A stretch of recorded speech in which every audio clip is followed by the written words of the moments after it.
Good morning and thank you for joining us. Let's start today's technical analysis with the dollar-yen pair and the recent events stirring the markets. Greg? The dollar-yen pair has lost 0.2% in the last session. The ADX has transitioned into positive territory.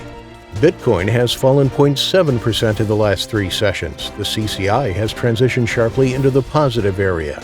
The price of gold has lost 0.3% in the last session. The ADX collapsed into the negative zone.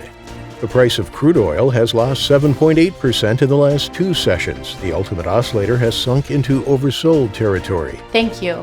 Moving on to the latest updates in world financial news.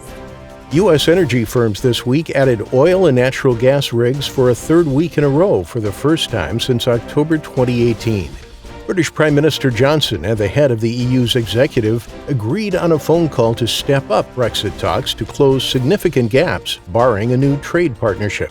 Eurozone inflation will remain negative for the rest of the year, ECB Vice President de Guindos, just after fresh data showed price growth hitting a more than 4-year low. Thank you. Now let's hear today's most important economic events.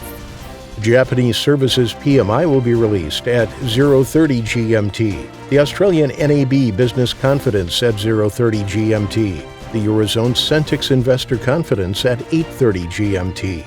The Eurozone's retail sales at 900 GMT. The U.S. ISM non-manufacturing PMI at 1400 GMT.